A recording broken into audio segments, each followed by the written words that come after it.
जो इस वक्त केपी की मजबूरी सूरत हाल है वो बिल्कुल हमारे सामने है।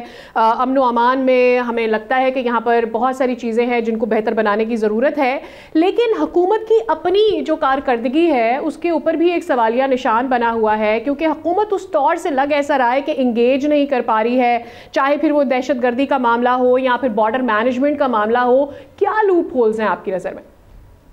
देखें, खैबर उधवा की सूरत हाल और बलूचिस्तान की आपके सामने है, इस वक्त कोई इतनी अच्छी नहीं है। पिछले दिनों नेशनल सिक्योरिटी का इजलास भी इसके हवाले से हुआ था, जिसमें अनफॉर्चुनेटली अपोजिशन की जमातें, मेजॉरिटी जमातें नहीं आई, जो मैं समझता हूँ कि अपने ज़ाती मकासद के लिए इस प्लेटफॉर्म को भी इस्तेमाल करना चाहती थी। और ये कोई नई बात नहीं है। माजी में जब इनकी हुकूमत थी PTI की, तो उस वक्त भी नेशनल सिक्योरिटी के इजलास में उस वक्त के वज़ीर आज़म शरीक नहीं होते थे। तो ये इस नेशनल सिक्योरिटी को भी इन्होंने पाकिस्तान की सलामती को, पाकिस्तान के मुस्तकबिल को अपनी ज़ाती उस पर जो है ज़ाती उसको तरजीह दी बनिस्बत पाकिस्तान के सलामती को, लिहाजा उनको इस चीज़ में भी पॉलिटिक्स करनी थी। लेकिन जहाँ तक चीज़ें हैं, देखें 2013 में एक पूरा मनसूबा PTI को हवाले हुआ था और आज तक उन्हीं की हुकूमत है। आज अगर ये सूबा बर्बादी की तरफ जा रहा है अमन अमान के हवाले से, तो उसकी जिम्मेवार PTI की हुकूमत ही है। ठीक है फैसल साहब, आपने अभी ये कहा कि उन्हें वक्तन फ़वक्तन ये तकलीफ़ होती रहती है कि उन्होंने अफ़गानिस्तान पर तालिबान के अगेंस्ट कोई एक्शन लेना है।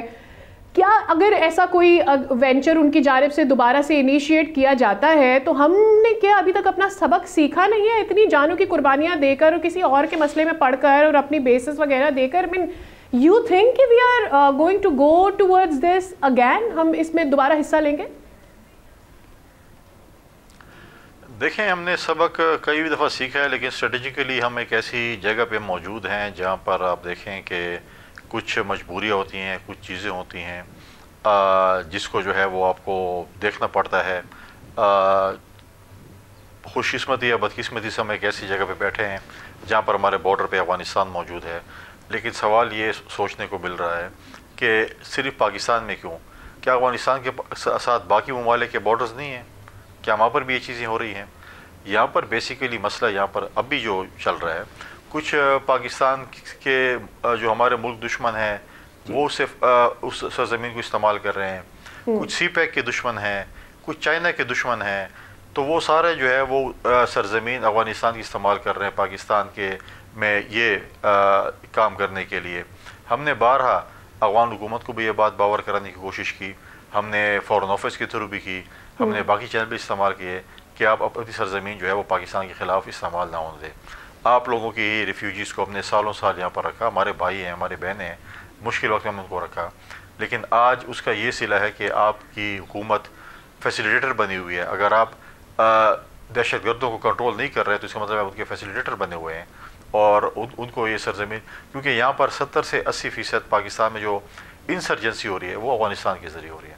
तो जब तक वो उस चीज़ को कंट्रोल नहीं करते, चीज़ें थोड़ी मुश्किल होंगी, लेकिन नामुमकिन नहीं हुई कंट्रोल करना। लेकिन उनको भी इस चीज़ का एहसास करना चाहिए कि आपकी अपनी सरजमीन क्यों इस्तेमाल कर दे रहे हैं, क्योंकि कल अफ़गानिस्तान हमारा पड़ोसी है, कल उनको कभी हमारी भी ज़रूरत पड़ती है, पड़ती रही है, फ्यूचर में पड़ती रहेगी, फिर हम भी उनके साथ उसी तरीके से निपटेंगे। सब्सक्राइब करें और बेल दबाएं ताकि कोई खबर रह न जाए।